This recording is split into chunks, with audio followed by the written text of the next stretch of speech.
Okay, so picture this. You're about to start your boxing training camp. Okay, you've got Monday strength and conditioning, Tuesday hill sprints, and then you got Wednesday pad work.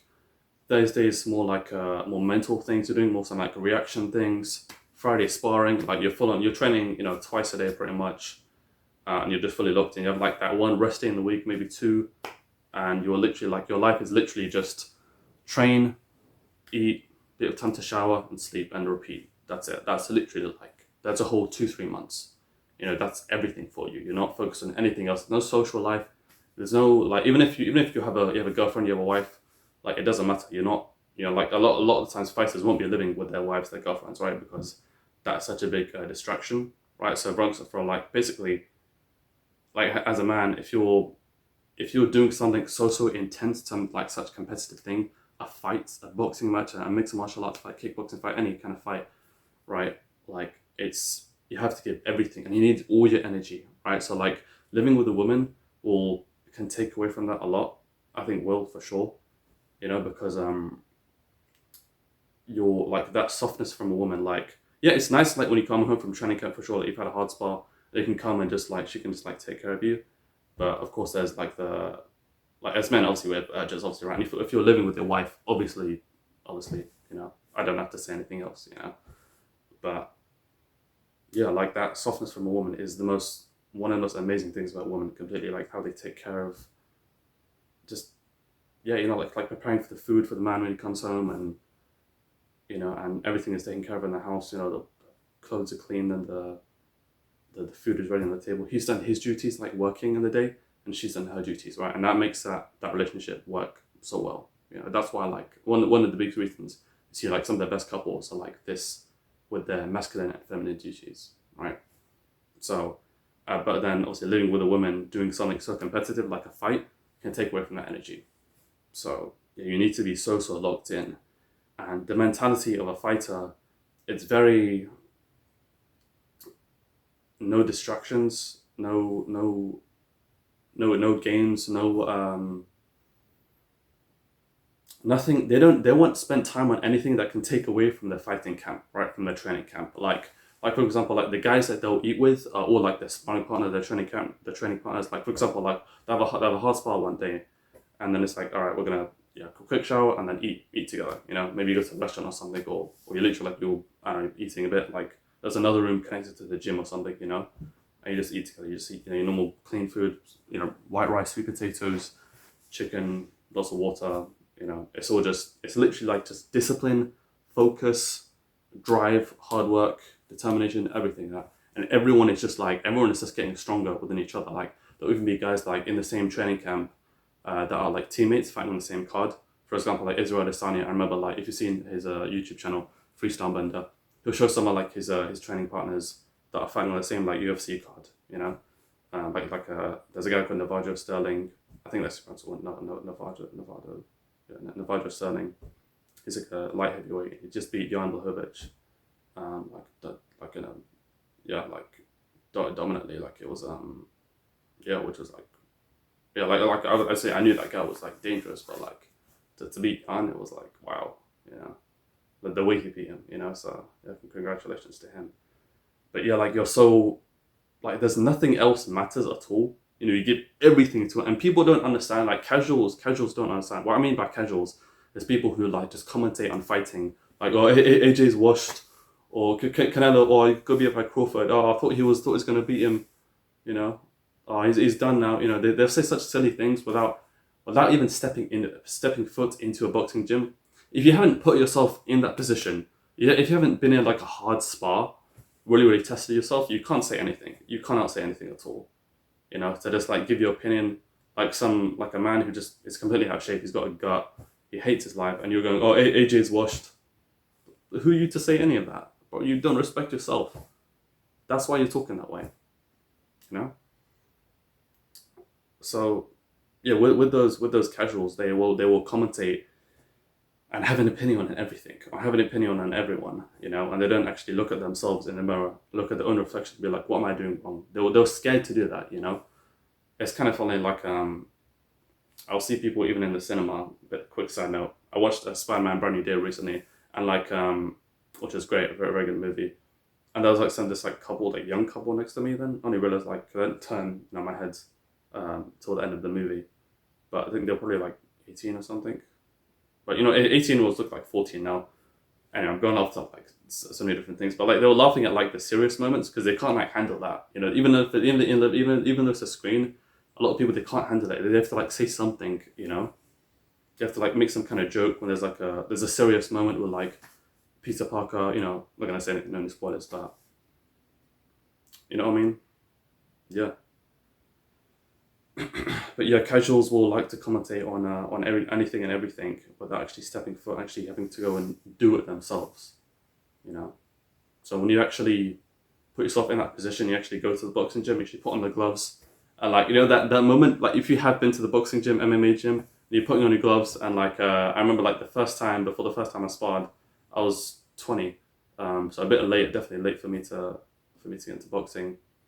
I mean, it's never too late, but I felt it was definitely late for me. And the other guy was only like 17, 18, 17, 18, but he'd been like boxing for like 8 months, 9 months, something like that. And I was literally like fresh into the boxing gym, done maybe a little bit. No, actually no, nothing at the time. Yeah, nothing at the time. Now putting on my gloves, putting on the head guard. I didn't have a mouth guard. I didn't like didn't think about that before. I don't you don't like remember those things as a beginner sometimes, right? And then like he's in the ring, he's got his head guard on, his gloves on, and I'm like and the basically the ring how it is, it's like a bit higher, so you like have to step on, and then you go into the ring like that, and he's like, all right, you want to spar?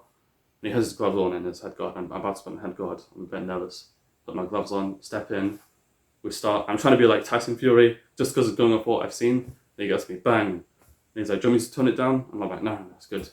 And then, I kept going a bit. I think he said, my nose is bleeding then. And then, yeah, that was it really for like the first spar.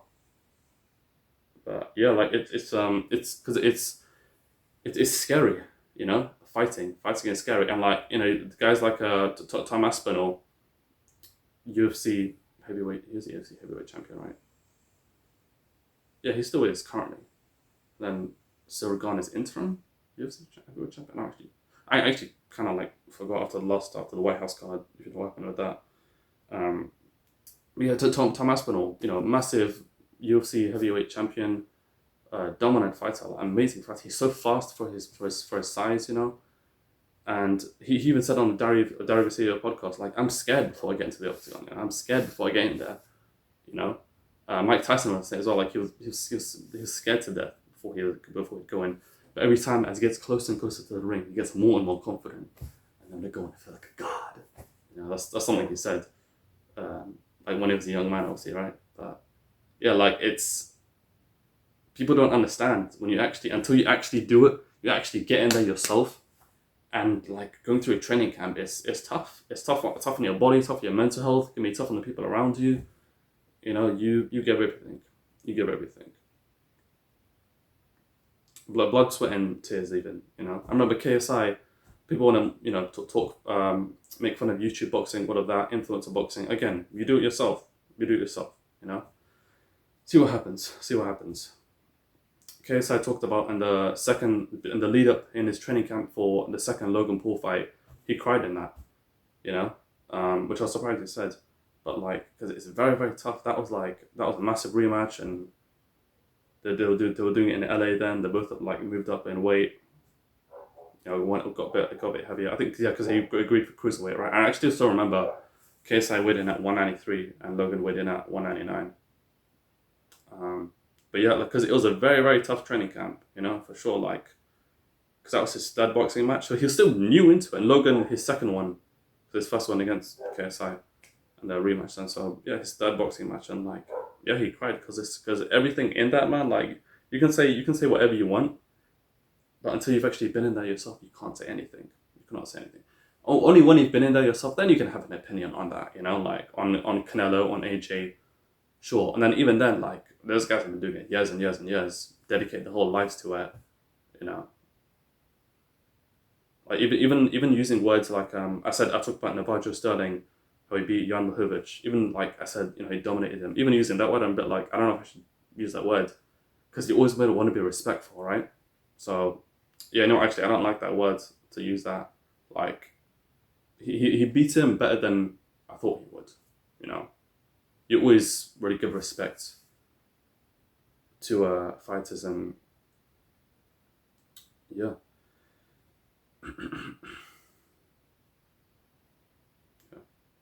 And with the UFC, I remember actually talking to a guy in Bournemouth about this. I met him like on a pier. I saw his like a martial arts hoodie, and he was like fishing, and asked him a bit about fishing, and then we got talking about basically about the UFC, and he was saying that he doesn't like the UFC because there's no respect, right? And really, and then I was understanding what he was saying, because like for example, you look at like some of like the dances people do afterwards and celebrations. It's not respectful at all. It's not respectful to their opponent. You know, like they'll do some weird dance after they win, and then like dab up the opponent, like what, like it's not respectful, man. You know, like when I saw John Jones, they beat Cyril Gahn again. They beat him, you know, in a amazing way, amazing fashion, right? Amazing way. And he's doing like this Trump dance, and I was like, what the heck? Like, no respect. You know, I don't understand that. And maybe, you know, they'll have another answer that say, you know, yeah, I'm respectful, but that's how I celebrate. I don't, I don't, I don't, I don't believe that at all. You know, that's yeah, you have to be respectful no matter what. Right, right. Like when I'm sparring, you know, with touch gloves and always make sure. And then, for example, if I see my opponent, he looks a bit like off, or I hit him in the face like 3 times, he's not doing anything, I'm gonna be like, "You okay? You alright? Do you want to stop? You want to take a moment?" And I'll remind him like, there's no ego in it. You know, it's not like, oh, I'm a loser or something if I stop. No, if you need to stop, you need to stop. Sparring's about learning. You know, if you feel like really off today, then you can tell yourself, okay, I need like 5 minutes, man. I need like 5 minutes, and then I'll be okay. You know, and then you go back into it stronger, and yeah. But yeah, people don't understand what it takes to fully give everything to the craft, right? To boxing, to MMA, until you do it yourself. So yeah, to end, my message is to everyone, actually, to everyone, but to especially men, as we're the protectors, right, providers. Go to a boxing gym, MMA gym, any kind of like, any kind of striking sport, I'd say. Go and do that. You know, I mean, you can do like jiu-jitsu, but like striking is like you're getting hit in the face and that. You know, um, but yeah, to actually try it yourself. If you're actually a man of your word, then you'll do it. You know, and then you'll have way less to say about Canelo, AJ, whatever. You know, so yeah, go and try it yourself. Be brave. Actually take that step, and you'll see who you really are. When you're getting hit in the face, you'll see who you are. You'll see who you are. You know, are you gonna swing back? It doesn't matter how it looks. If you just like throw something, and then the guy gets you again, you've thrown. You've shown you're brave. You know, but if you're just like curled up like a little loser in the corner, and the guy's just unloading on you, you know who you are. Then you will know who you truly are when you actually get into the ring, put on those gloves, put on that head guard, you know, and go. So yeah, start some kind of striking sport, and maybe I'll see you in the boxing gym then.